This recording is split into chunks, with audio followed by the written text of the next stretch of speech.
एक कदम ईश्वर की ओर। निर्वाण प्रकरण पूर्वार्ध 103वां सर्ग।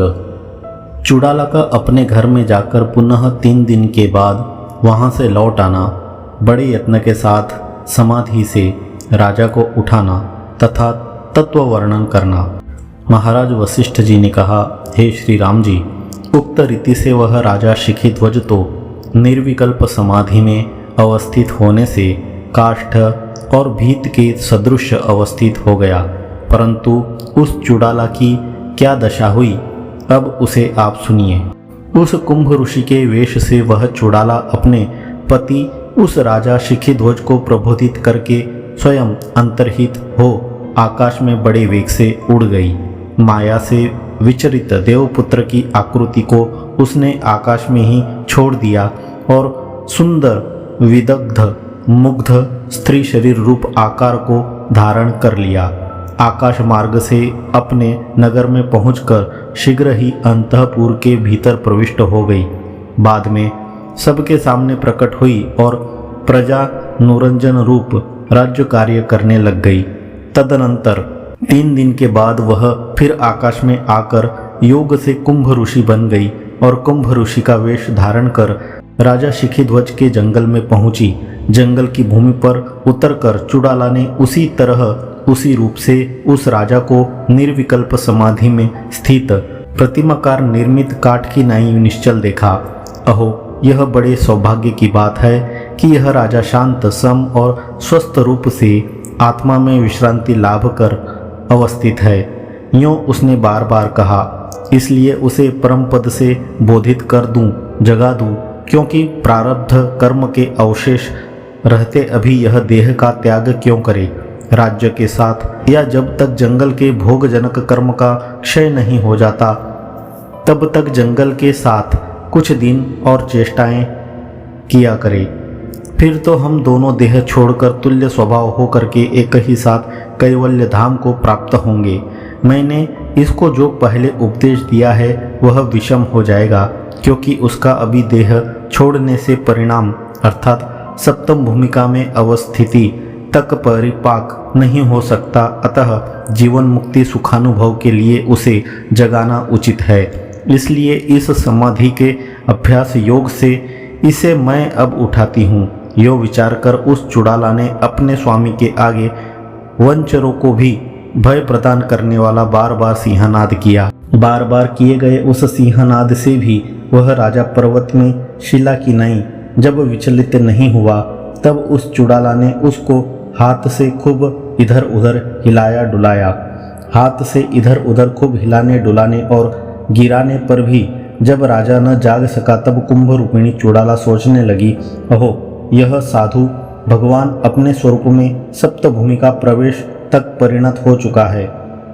इसको किस युक्ति से अब मैं जगाऊं, अथवा इस महात्मा को मैं क्यों जगाऊं। विदेह मुक्ति प्राप्त कर सुखपूर्वक अवस्थित रहे ना। मैं भी अब यह महिला का शरीर छोड़कर पुनर्जन्म के लिए साथ ही चली जाऊं। इस जीवन में कौन सा अधिक सुख रखा है। यूँ सोचकर अपना शरीर छोड़ने के लिए वह सती चुड़ाला जब बिल्कुल तैयार हो गई, तब एक बार फिर उसने विचार किया, क्योंकि वह एक महाबुद्धिमती थी। पहले राजा के इस शरीर को तो देख लूं कि इसमें बोध के बीजभूत वासना शून्य मन का संस्कार लेश रूप से कुछ शेष यदि प्रारब्ध से बची हुई माया के लेश से उपहित हार्द ब्रह्म में है, तब तो उसके उद्भव का समय आने पर यह भगवान स्वयं प्रबोध को उस प्रकार प्राप्त होगा जिस प्रकार वसंत के आरंभ में वृक्ष के मूल प्रदेश में अवस्थित पृथ्वी के रस में सूक्ष्म भाव से लीन भावी पुष्प समूह। इसलिए मेरे द्वारा प्रबोधित होकर मेरे ही समान जीवन मुक्त रूप से विहार कर रहा यह स्थित रहे। यदि यह मैं समझ लेती हूँ कि यह मुक्त हो गया है, तो मैं अभी इसके साथ चली जाती हूँ। यूँ विचार कर सुंदर वर्ण वाली उस चुड़ाला ने स्पर्श रूप हेतु द्वारा देह की गर्मी जानकर अभी जीता है। यूँ अपने पति को आशंका पूर्वक देखकर जागने के जो कारण होते हैं, उनके लाभ से जान लिया कि इसमें सत्व अभी अवशिष्ट है, और उसने यह कहा कि इसके हृदय में अभी सत्व तो बचा हुआ है।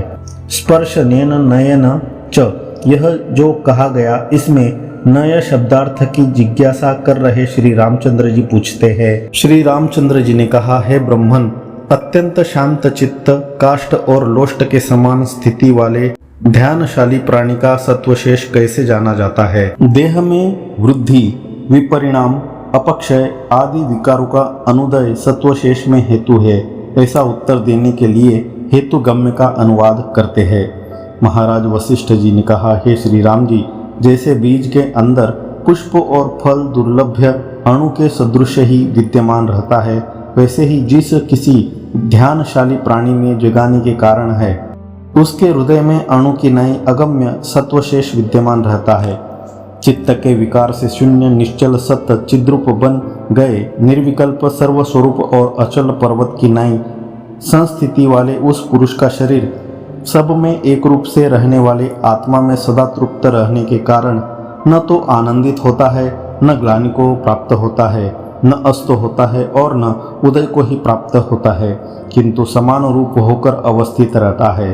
द्वित्व और एकत्व आदि से युक्त जिस पुरुष का मन चंचल रहता है, उसी का शरीर अन्य रूपता को प्राप्त हो जाता है। चंचलता रहित पुरुष का कभी नहीं। वह क्यों, इस पर कहते हैं, हे श्री राम जी, जगत के व्यवहार के हेतुभूत संपूर्ण भाव विकारों का कारण चित्त स्पंद उस तरह है जिस तरह कुसुमों का वसंत।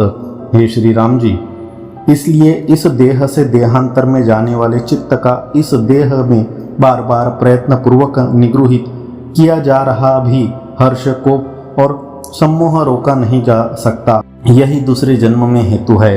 चित्त में हर्षादि विकारों का उपशम हो जाने पर शरीर में भी विकार निवृत्त हो जाते हैं। चित्त की शांति हो जाने पर निर्वासनिक चित्त द्वारा अस्मरण से त्यागी गई भी भाव विकारों की जननी यह देह आकाश की नई पुरुष को बाधित नहीं करती। निष्कर्ष यह निकला कि चित्त का अहंत्व रूप से स्वीकार ही देह में वृद्धि आदि विकारों का कारण है। जैसे समान जल संतति में तरंग आदि की उत्पत्ति नहीं होती, वैसे ही समान वासना रहित चित्त संतति दशा में जरा आदि विकार या राग आदि दोष नहीं दिखाई पड़ते। कितने समय तक जीवन मुक्त निर्वासनिक मन को देखते हैं। ऐसी यदि शंका हो तो अवशिष्ट प्रारब्ध के क्षय द्वारा जब तक उसका विनाश न हो तब तक यों उत्तर देते हैं, सत्व के उपशम के बिना सत्व का अनुपलम्भ नहीं होता। जब प्रातिभासिक वैषम्य से निर्मुक्त तत्व दिखाई पड़ता है, तभी अवशिष्ट प्रारब्ध विनाश काल में वह पूर्ण रूप से विलीन हो जाता है। निर्वासनिक मन का विनाश हो जाने पर मृत देह भी विलीन हो जाती है।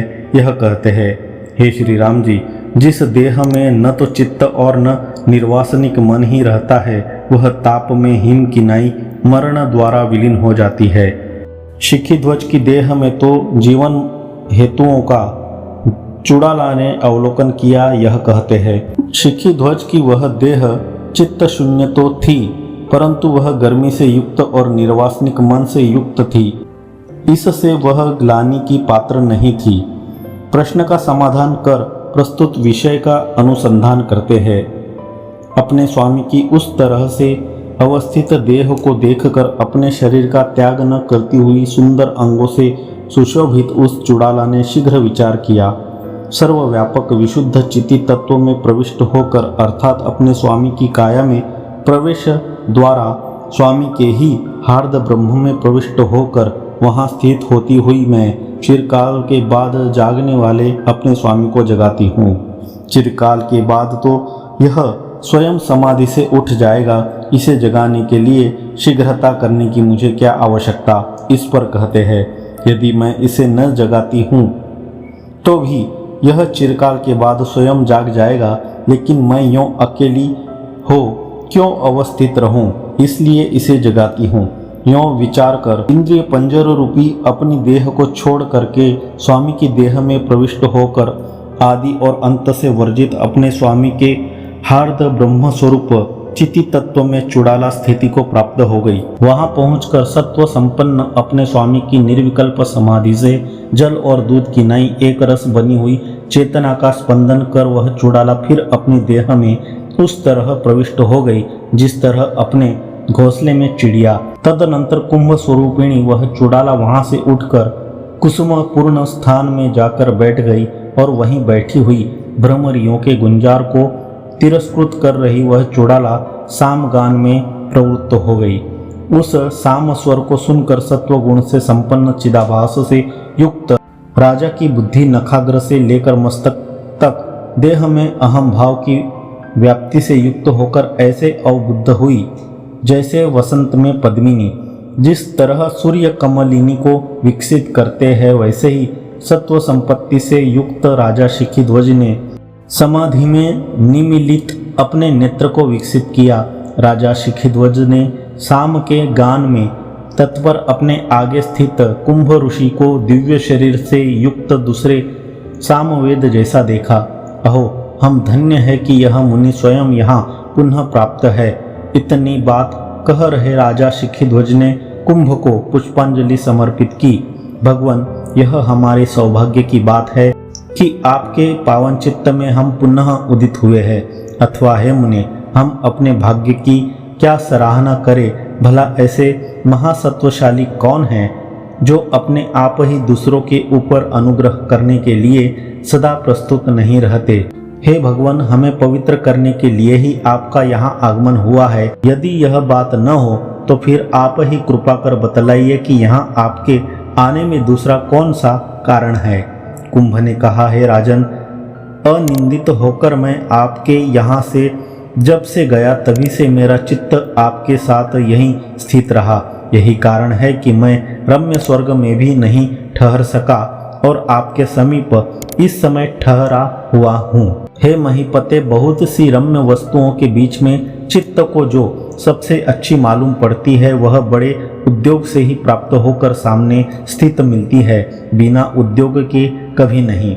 इसलिए आपके दर्शन के उद्योगवश से ही यहाँ मेरा आगमन हुआ है। मुझ में जो आपकी इतनी प्रीति बढ़ गई है, इसका अतिशय कारण क्या है। हे राजन, इस जगत में मेरा आपके सदृश बंधु, आपता, सौहृद, मित्र, सखा अथवा विश्वनीय कोई शिष्य भी नहीं है, ऐसा मैं समझता हूँ। राजा शिखिध्वज ने कहा, अहो, आज इस मंद्राचल के ऊपर हमारे पुण्य वृक्ष फल गए, क्योंकि असंग हुए भी आप हमारा समागम चाह रहे हैं। हे प्रभु, मुझ में प्रीति होने के कारण यदि आपको स्वर्ग अच्छा नहीं जान पड़ता तो यही मेरे निकट रहिए। आपके लिए यह जंगल है, ये वृक्ष है और यह मैं हूँ, उपस्थित आपका आदृत सेवक। आपके द्वारा बतलाई गई समाधि से जनित जो सुख है उससे तृप्त मुझे भी स्वर्ग की इच्छा नहीं होती। आपके द्वारा बतलाई गई योग युक्ति से जैसे मैं विश्राम ले रहा हूँ, हे साधो, मैं समझता हूँ कि स्वर्ग में भला वैसा विश्राम कहाँ से होगा। जिस भूमानंद संस्थिति का आपने मुझे उपदेश दिया है, उसी स्वच्छ स्वप्रकाश स्वरूप स्थिति का अवलंबन कर आप यहाँ यथेच्छ स्वर्ग या भूतल में विहार कीजिए। कुंभ ने कहा, हे राजन, परमानंद परम पद में क्या आप विश्राम ले चुके? क्या इस भेदमय दुख का आप भली भांति त्याग कर चुके? हे राजन, ऊपर से रमणीय दिखाई दे रहे इन संकल्पों से भोगों की निरस्ता पूर्वक आपका प्रेम क्या बिल्कुल निर्मूलता को प्राप्त हो गया है और उपादेय दशा को अतिक्रांत कर गया? शम से समस्थिति से युक्त शांत आपका मन क्या प्रारब्ध वश प्राप्त विषयों में उद्वेग शून्य होकर अवस्थित हो गया? राजा शिखिध्वज ने कहा, हे भगवान, आपकी दया से मैंने वह गति देख ली जो दृश्य को अतिक्रांत कर चुकी है। मैंने संसार की सीमा का अंत पाया और लाभ करने योग्य वस्तु का लाभ कर लिया। चिरकाल के बाद थोड़े समय तक ही, यानी केवल 3 दिन तक ही निरामय होकर मैंने विश्राम किया। प्राप्त करने योग्य सब प्राप्त कर लिया। अब मैं तृप्त होकर चिरकाल के लिए स्थित हूँ। अब हमें किसी तरह का उपदेश देना उपयुक्त नहीं है। सर्वत्र ही मैं अति तृप्त हो गया हूँ। संतापादि सांसारिक ज्वर से शून्य होकर मैं अवस्थित हूँ। मैंने अज्ञात का ज्ञान कर लिया, अप्राप्य की प्राप्ति कर ली, छोड़ने योग्य वस्तु छोड़ दी तथा मेरा मन वासना शून्य हो गया। और मैंने आत्मा के तत्व रूपी परत्व का आश्रय कर लिया। अब मुझसे अतिरिक्त कोई अवशिष्ट नहीं है। यदि आपसे भिन्न कोई दूसरा है ही नहीं तो आप फिर किस स्वरूप में अवशिष्ट है, इस पर कहते हैं संसार शून्य, मोह और भय से रहित, रागादि दोषों से मुक्त, नित्य प्रकाश रूप, सर्वत्र एक रूप की भावना से युक्त, सब तरह से सौम्य, सर्वस्वरूप, सकल कल्पनाओं से निर्मुक्त, आकाश कोश के समान स्वच्छमय एक रूप होकर स्थित हूँ। 103वां सर्ग समाप्त।